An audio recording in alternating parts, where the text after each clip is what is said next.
Don't smoke. Smoking can seriously damage your health. Don't drink and drive. Take plenty of exercise. Don't let drugs screw you up. And don't let your mates tie you to the railway track. Yeah, most of all, don't let your mates tie you to the railway track. When Danny Boyle's Trainspotting was released in 1996, people's minds were blown. Right? They didn't know what to do. It was like the Lumiere brothers silent film where audiences, they sat in a theater and they watched a train just pull into a station. And they all just screamed for their lives, thinking it was going to hit them. Boyle had managed to make a sleek, bold, darkly funny odyssey about drug addiction with beautiful visuals, abstract imagery, all with a killer soundtrack that just pulsates with energy. The whole thing just injected new life into British cinema. But if you're even a casual filmgoer, you know all this already. It's like an addiction in itself, this movie. I keep coming back to it. Just one more time, I say. What's on the menu this evening, sir? But one thing I've never really looked into is the acting. Trainspotting depended on a wide variety of different performances, from Ewan McGregor's quiet, introspective moments as our flawed protagonist, to Robert Carlyle's bombastic delivery as a psychopath with a Napoleon complex. So we've pulled from a bunch of different sources to share with you exactly how each actor managed to bring life to subject matter that up until this point had been dealt with in a mostly depressing way. And because we're focusing on the performances, I'll be talking about the sequel, T2 Trainspotting, too, so if you haven't seen the sequel and don't want anything spoiled, you might want to check it out before watching. Also, I just want to give a quick shout out to Mihovil Konkorut, hope I'm pronouncing that correctly, because without him, this video wouldn't even exist. He suggested in a previous video in a comment that we do an acting breakdown of Trainspotting, so thank you, Mihovil, and if anyone else has any suggestions for an acting breakdown video, or anything else for that matter, just leave a comment below. Thanks. So, even though the term deep dive is used a lot in video essays, I'm guilty of it, I can't resist using it against the visual of the toilet scene. Let's take a deep dive, into the acting of Trainspotting. Spud is a narcotics enthusiast. A very gentle sort of variety.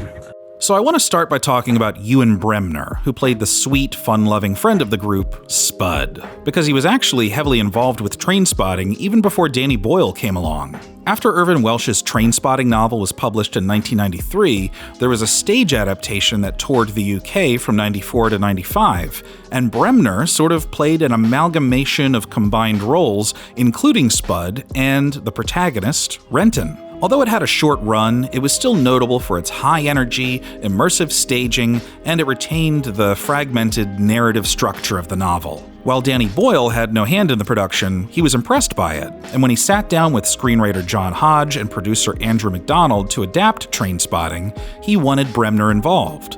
The only catch, Boyle wanted Ewan McGregor to play Renton, so he offered Bremner the role of Spud. He was brilliant in the stage version, but the stage version was not the way we wanted to do it. It was a very different kind of approach, really, than the way we wanted to do it.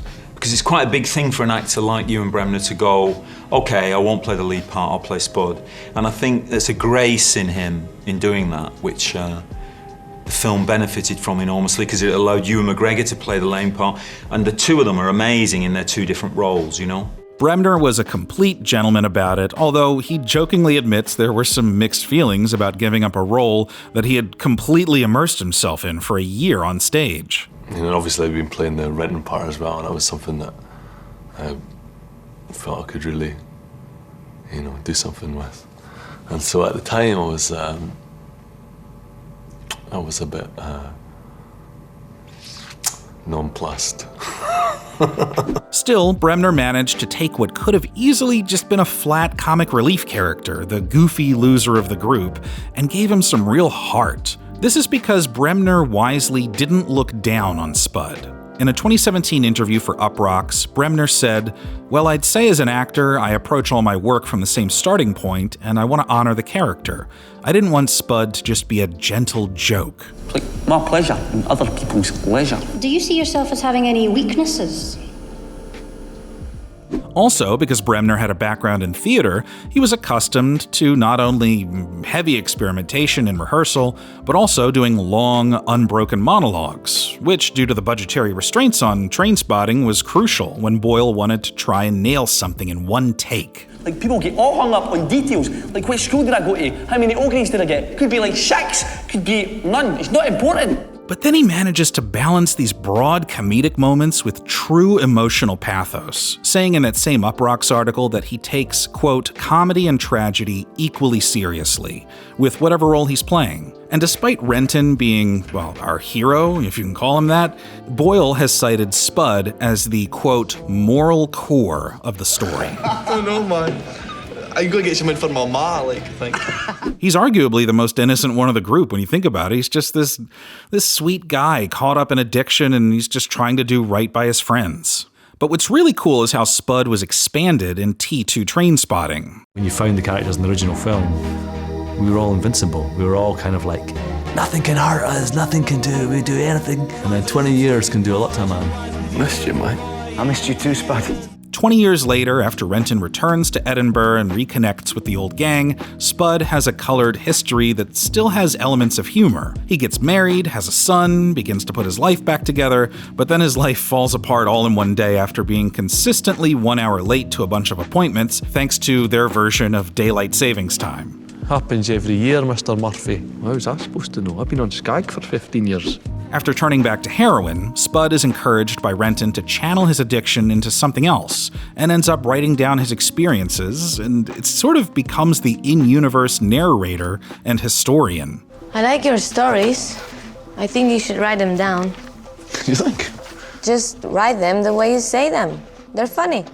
One thing I liked was how much the second film reinforced Spud's innocence by painting him as childlike. Like how Bremner writes in this handwriting, it looks like a 6-year-old wrote it. It was a surprising turn, honestly, to see Spud become kind of the soul of the movie. You really get a sense of who this guy is when Spud, Sickboy, and Renton all do a little memorial for Tommy. While Renton and Simon bicker about the awful things they did and whose fault it was that Tommy died, Spud is the one who just silently and earnestly lays the flowers down for his old friend. You can't help but root for this guy so much. You want him to win, man. There was even a moment during shooting when, during kind of a dream sequence, Spud falls from the roof of his apartment building, and a Trainspotting fan who was watching had some words for Danny Boyle. There was a bloke on the other tower block watching us out of his top window, and he was trying to work out what we were doing, and he shouted eventually, and he said, "You better not be killing Spud." Bremner was aware of how much people loved Spud, and he wanted to give him the respect that he deserved. In that same Uproxx interview, Bremner said, quote, "It was important for me that he does have fight in him, and rage in him, and hope in him, and sorrow in him, and also the wounds of those last 20 years of struggling.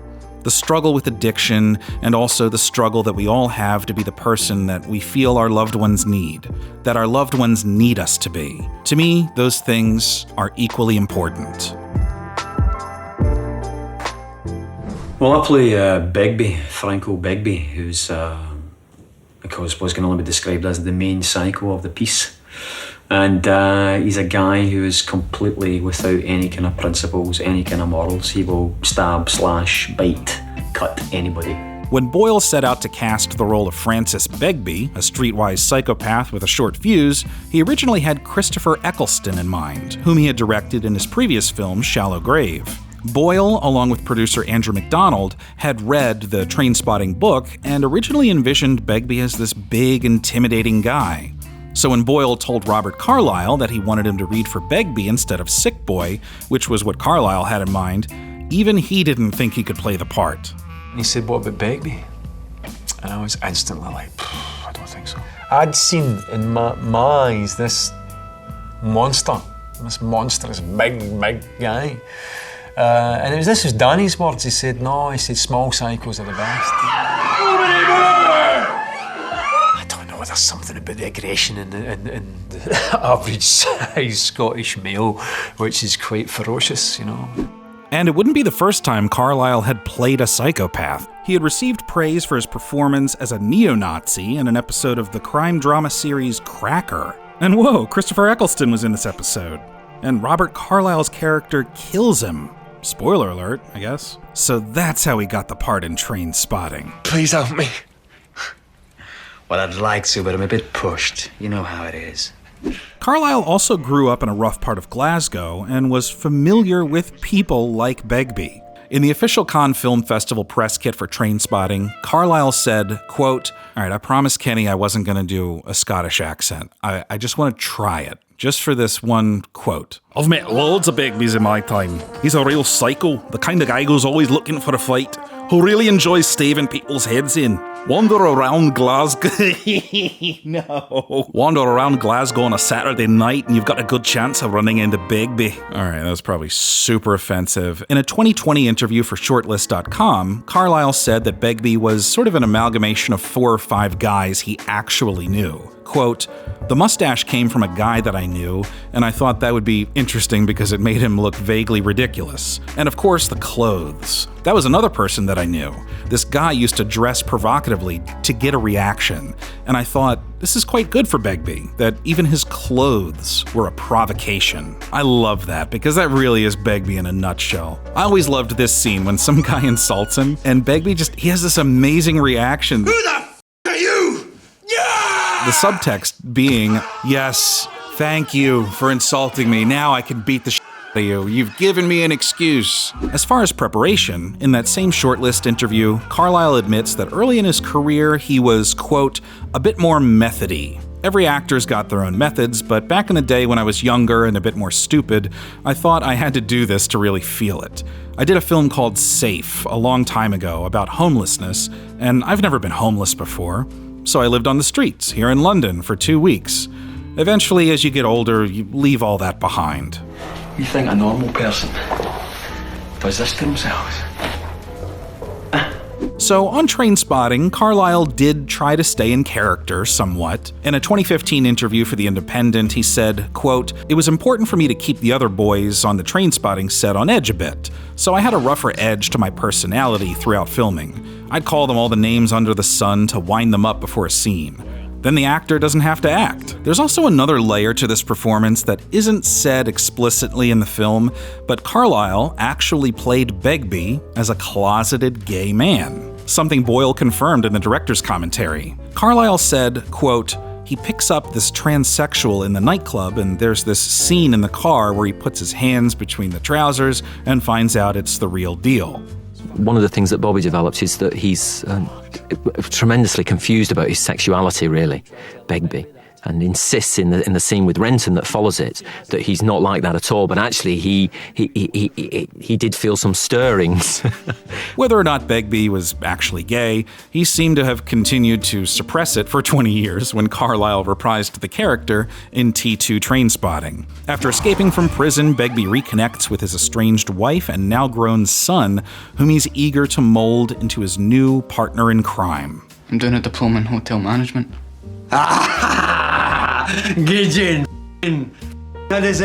What's kind of cool is that when John Hodge was writing the screenplay for the sequel, he heard Robert Carlyle's voice in his head as he was writing. Sort of thought up the situation. Once you have his voice talking, he just does all the work because he's got such a kind of irresistible presence. Although Carlyle had cooled off his usual method approaches to things, he did alter himself physically, trimming himself down to a wiry frame and even had a couple of teeth removed.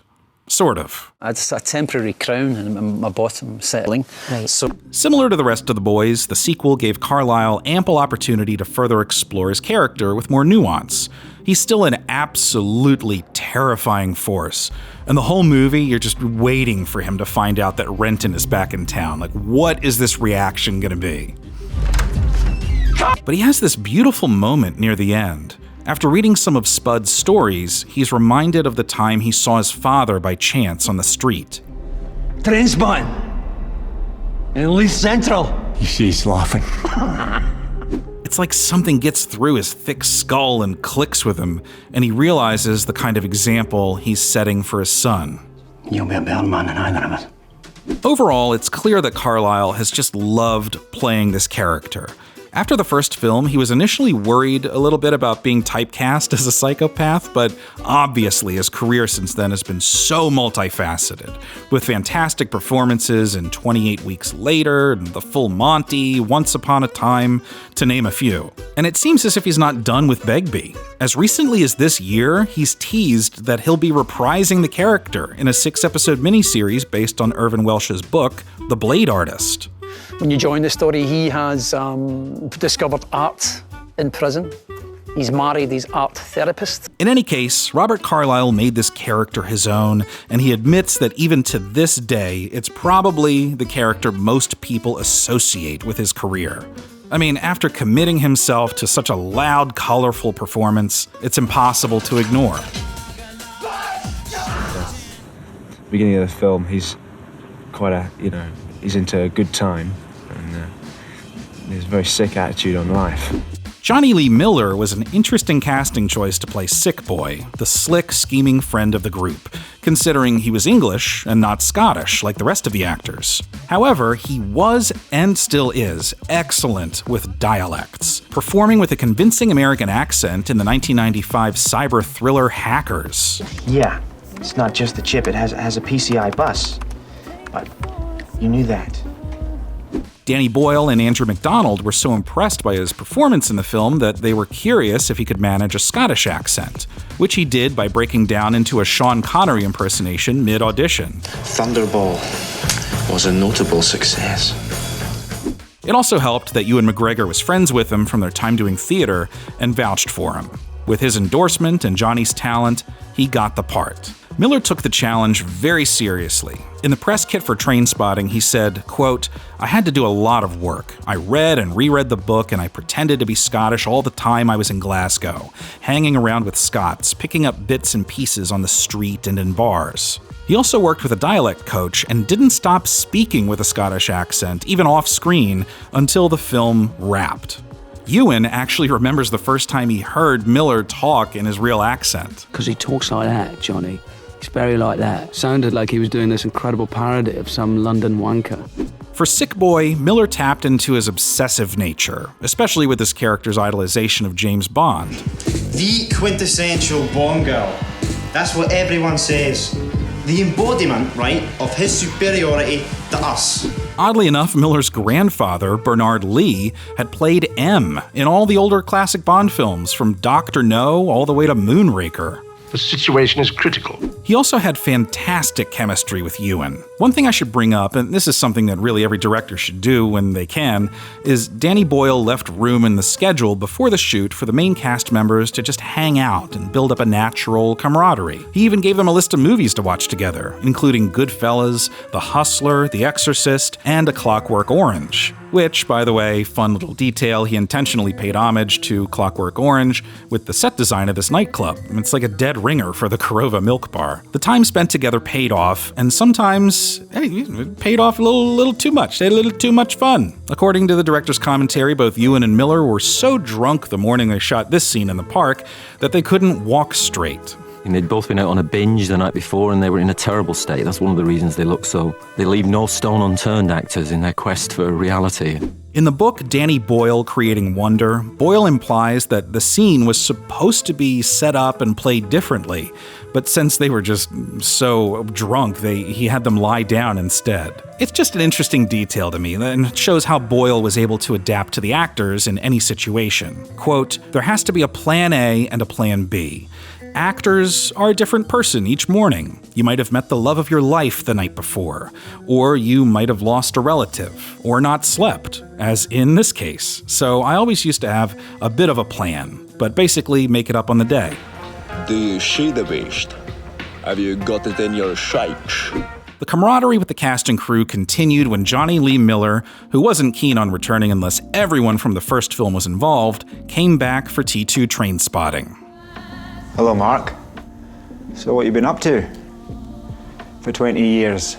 Not only was he able to slip back into the Scottish accent with ease after brushing up with a voice coach, but he was excited to revisit the character, who never moved out of Edinburgh, traded his heroin addiction for cocaine, and is still running scams, his latest one being kind of a honeypot blackmailing operation. It's not in my interest to squeeze you too hard, and it's not in your interest to provoke me, so let's meet in the middle. In a 2017 interview for Timeout.com, Miller said, quote, "His maturity level is sort of stuck. He's running a pub and he's also running a scam. He's stuck, it weighs on him, even though he wouldn't admit it." There's actually a great deleted scene, by the way, from the first film that kind of sets up who Sickboy is in T2. In a quiet moment with Renton, Sickboy talks about quitting heroin and going headfirst into a criminal enterprise. I'm fed up to my back teeth with losers, no-hopers, draft pack schemies, junkies and the like. I'm getting on with life. What are you doing? In the commentary of the deleted scene, Boyle basically just lays out the implied trajectory of Sickboy. This is a huge cut for the Sickboy character, because his whole world, post the death of the baby, is kind of laid out here in the way that he has moved into a much more cynical, exploitative world, which is the black economy businessman, and the way that he'll exploit people. And it's to make sure that he never gets hurt again. He'll just hurt everybody else constantly as part of his new life in a way.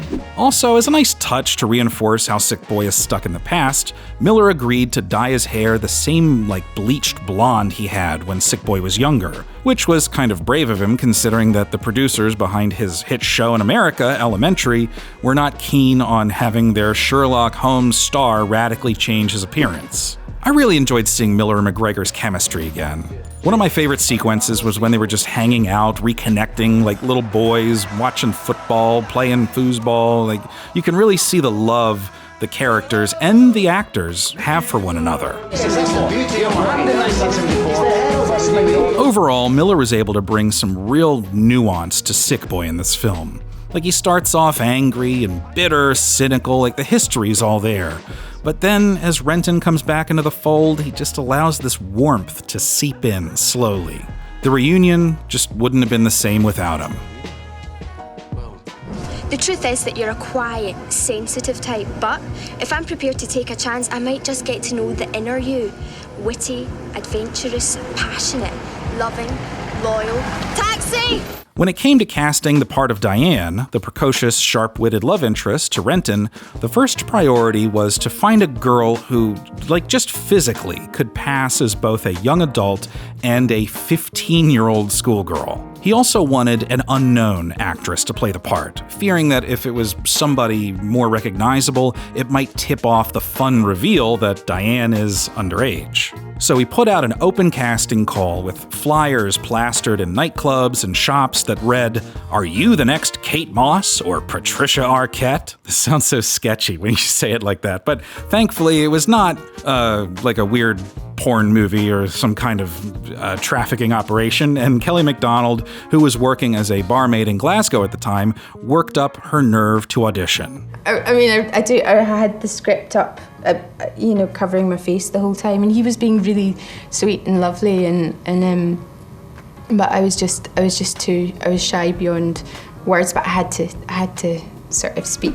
Similar to Robert Carlyle, Kelly drew on real-life friends for inspiration, stating in the Trainspotting press kit that she had 14, 15-year-old friends who would, quote, dress up like Diane and go out to clubs and pretend to be 18. What, holding hands? No, not holding hands. In that case, you can do it. You were quite happy to do a lot more last night. Yeah, and that's what's illegal. There was one big challenge for Kelly, and really, it would be a challenge for any new actor: a graphic sex scene with Ewan. Boyle had been upfront in the auditions, asked her repeatedly, "Are you sure you can do a nude scene?" She said yes, not wanting to lose the job, but she was understandably nervous. Danny had actually got a double bed delivered to the factory, and I just remember walking into the rehearsal, kind of the room that everybody had been rehearsing in, and there was this double bed, and it was this sort of makeshift curtain thing around it, and I was like, oh God. Thankfully, and really this is a good template of how to do it, you know?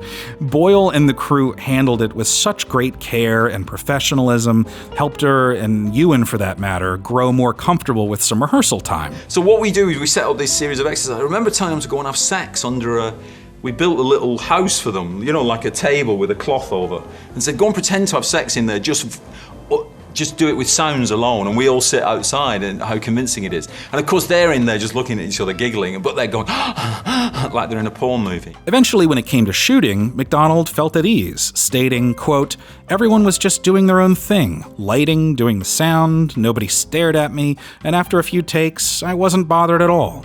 It was like the most natural thing in the world. The world's changing, music's changing, even drugs are changing. Despite only appearing in a handful of scenes, Kelly's performance is more than memorable, as she turned out to be a natural actress. Her first movie that she did, she's awesome. She held her own against her more seasoned castmates. And Danny, over the years, has been nothing but happy for her continued success. But she's emerged as a wonderful actor, and I was in Los Angeles, and there was a huge poster for Gosford Park. And there was a list of names, Helen Mirren and all the people who were in it. And there was Kelly Macdonald, and I felt really funnily proud of her being there. Kelly did return briefly for T2 Trainspotting, giving us a glimpse at who Diane has become. She ends up crossing paths with Renton as a successful no-nonsense lawyer, trying to help the boys out of a legal pickle. It was nice to see the roles reversed somewhat, with Diane being the savvy adult in the room, kind of amused at Renton's antics. He's just sitting in her office like a little boy called in to see the principal. And her last line with Renton here killed me. It's so fitting and closes the chapter on her character perfectly. She's too young for you. Well, it's funny, we had 2 weeks rehearsal and we learnt a lot about drugs, and we worked with the Carlton Athletic boys in Glasgow, ex-junkies, who one of the men came in to show us how to cook up heroin and stuff. We had cookery classes with them and stuff. And after the 2 weeks, it was like heroin wasn't a big deal anymore. You know, like my ideas about it a month before we started this job was heroin. You know, it's the big one, and that's, you know, not to be messed with. Before Trainspotting, Ewan McGregor had already had the pleasure of working with Danny Boyle in the indie crime thriller Shallow Grave. He played one of 3 roommates whose new roommate dies of an accidental drug overdose, but leaves behind a suitcase full of money. The rest of the film deals with the consequences of their collective decision to keep the money and hide the body. All right then, here we are, and this is it. Do you want to play or not? During shooting, Ewan quickly became friends with Boyle and proved that he could play a morally bereft yet charming anti-hero. It's a sick idea, Alex. It's sick. Yeah, but don't tell me you're not tempted. But when Trainspotting came along, Boyle wasn't 100% convinced that Ewan was right for the part of Renton.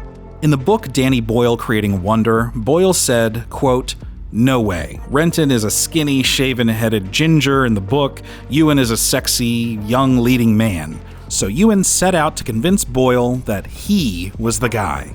6 weeks later, Ewan reappeared. He'd shaved his hair off, much to the horror of his agent, and lost all this weight by cutting out alcohol and milk. It was a key moment for us. The actor was declaring the part as his. Ewan does admit that he was absolutely passionate about trying to get this role, and losing the weight, which was around like 26, 28 pounds, was kind of a no-brainer. He had to convincingly play an emaciated drug addict. And now I'm ready. All I need is one final hit to soothe the pain. In the book Ewan McGregor, The Unofficial Biography, he said that he started his diet during the filming of The Erotic Odyssey, the Pillow Book. When Ewan got the part, in addition to reading Irvin Welsh's book, he immediately immersed himself in every book about drug addiction he could find. In the book Ewan McGregor, From Junkie to Jedi, that's a title, he says that he used to hang around a nearby train station and watch a group of junkies for research. Quote, "I got some of my look from them and some physical ideas. For instance, in one of the first scenes, I used this particular stooped posture for Renton, which is an exact ripoff of a guy I saw in Luxembourg." Then, during a 2-week rehearsal period before shooting, Ewan and the cast spent a lot of time with Carlton Athletic Recovery Group, a support group of former heroin addicts in Glasgow who had managed to channel their addiction into playing football. They're actually in the film too, by the way, during the football scenes. Despite all the elan of the film, all the style, the showing off bits of the film, you've got to keep it real, absolutely, if you can. And they helped us do that. The whole cast learned every detail about how to cook and prepare heroin, the withdrawal symptoms that would occur, and they were told harrowing stories that Ewan admits was much worse than anything depicted in the film. Before meeting with the group, Ewan had actually toyed with the idea of trying heroin, but thankfully nixed the whole, just don't do that. I didn't do heroin. I've never done heroin, but I did think about it, and I thought I don't want to do heroin's addicts a disservice by getting it wrong. Or, So I did cross my mind. Officer, I was just researching. It just became apparent that was ridiculous. That was just really a disrespectful idea to the people we were working with. And so, fully prepped, Ewan started shooting. But halfway through production, he started to feel kind of uncomfortable. It had nothing to do with the subject matter, but he had that itch that some actors feel sometimes, that he wasn't doing enough. And I remember Ewan being very worried that he wasn't doing enough, because actors, obviously, they're acting with other people, and he thought he wasn't doing enough. But what was wonderful about his performance is that he held this line, this very still centre in the film, which allowed all the kind of stuff to go, all the fireworks to go on around him and make it very entertaining to watch and a real pleasure. That made Ewan feel more confident, and he obviously went on to deliver an amazing performance. I mean, there are a couple key moments, though, I want to highlight just from an acting perspective that I thought were interesting. In the scene where Renton visits Tommy, whose heroin addiction has led to him becoming HIV positive, I'm sorry, Tommy. There's a moment before Renton leaves when Tommy asks for some money. He hands him some money, but before he leaves, they share this moment where something is unspoken, right? They give each other this look. Boyle is fascinated by this, stating that something passes between them and that the actors knew what it was instinctively. But it's like what Kubrick says, it's not the ability to be able to verbalize what things are sometimes. It's the ability just to experience them at that moment. And that was a very good, I've still no idea in a way what it is, because you can't verbalize it, but something does pass between them, which is the result of their fate, really, and where they are, and what they've been through together as lads, and then what they've come to. And it's one of the pivotal moments of the film, and was right from the very, very beginning. There's another moment later on in a pub after Renton and the boys they've closed their first big successful drug deal, and Renton is sitting at the bar with Spud, and they have this kind of joking but not joking back and forth about stealing the money. Are you game for it? Are you serious? Usually, it's crucial for an actor to understand the subtext of what his or her dialogue is. I mean, that previous scene with Tommy, that's a great example. Like, even though that glance they give each other is something that can't even be put into words, both actors understood their own version of what that moment was about. But with this scene, Ewan admits in the commentary that he had no idea what he was playing. That was a moment where you don't really understand what it was about. I didn't know why. Why would I ask Spud then? Why would he be saying, trying to involve him in it? And I don't know, didn't seem to be any answers. I mean, it happens quite a lot in this film, just shoot it, and that dangerous thing about not quite understanding every moment. And then, of course, when it goes together, it seems to make some kind of sense. After wrapping, Ewan would eventually return for the sequel, but it took longer than expected. Part of the reason was a much talked about falling out between himself and Danny Boyle. Here's a basic summary.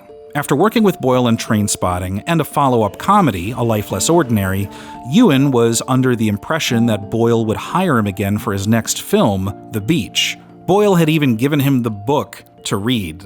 It's kind of seems like an unspoken thing. I'm going to give you the book, you read it, you get back to me. Instead, Boyle was convinced by studios that the film would be more successful with Leonardo DiCaprio in the lead role, especially after the success of Titanic. By all accounts, it seems like there was a lack of communication or misunderstanding. And although Ewan handled the news gracefully, the two didn't talk to each other for years. Is the lunch when you told him he wasn't going to be in The Beach? Yeah, and I think I handled it very, very badly, and I've apologised to Ewan, and I kind of feel a shame about it. That's very difficult to... it's one of the things, weirdly, that the film's about, is about trying to express emotions, and I felt a great shame about it, really. I was not proud of the way I handled it. It would take 10 years for the ice to begin to thaw. In 2009, Danny Boyle was at this career pinnacle with the success of Slumdog Millionaire, and he was being presented with a BAFTA Los Angeles Award for Excellence in Directing. Ewan agreed with the show's organizers to present the award to his old friend and delivered an emotional speech that ended with, quote, "He pushes you to find more depth and truth. I felt safe in his hands. I am in awe of your bravery. Making a movie about junkies in Edinburgh was not an easy choice. I love you and miss you." And I was like in tears backstage. It was like, oh God. So yeah, I'm very grateful to him. The moment helped them both reconnect and rekindle their friendship, even with all the regret of those lost years that they could have had. And as it turns out, T2 Trainspotting deals with these kinds of ideas in a meta way. I found that all the way along, him coming back to meet his mates again. Well, I was coming back to meet my mates again, and there were so many things about me that were things about him that it all became quite, you kept saying meta, and I never quite knew what it meant, but what does it mean? Does it just mean what I just described? Yes, it does, really. What does what mean? Well, it's meta, that it sort of like exists. Meta? Yeah, meta. Or meta? Meta, it's sort of like... Meta, yes. In my opinion, the best thing that T2 Trainspotting does is explore how friendship, especially among young men, is wrapped up so much in worth and identity. Like, there are frequent flashbacks to the characters when they were kids, or when they're older around the same time period of the first film. And the whole story has this more subdued, quiet, poignant energy to it. I think it's a great example of a sequel finding that perfect balance of using nostalgia not just for nostalgia's sake, but as a narrative tool. And choose losing the ones you loved, and as they fall from view, a piece of you dies with them, until you can see that one day in the future, piece by piece, they will all be gone, and there'll be nothing left of you to call alive or dead. For the whole cast, Trainspotting obviously held a special place in their hearts, as well as audiences. Not only did it help kick off the careers of everybody involved, it also captured an honest, unwavering portrayal of drug addiction. But really, at its core, it's about friendship. And that's actually something that Danny Boyle and Andrew Macdonald have stressed when critics and audiences they dismiss it as just a drug movie. I mean, it's not really a drugs film. I think it's a film about friendship, and that's why people can relate to it. That's why I feel very sort of personally attached to the film, apart from just making it. I've never had any experience of taking heroin apart from working on that film and meeting people that had. But you feel a relationship with those characters because of your own friendships, very broadly. And I never had a friend like Begbie. I had a friend kind of like Begbie, and everybody understands that, I think. It's also just so poetic to me that a film about friendship was able to help heal a real-life friendship between Boyle and Ewan. In an interview for MovieRealist.com, Danny Boyle said something that I think helps wrap all this up. Well, friendship's a very powerful thing that none of us are really in control of. It takes over your life in a way that you can't anticipate.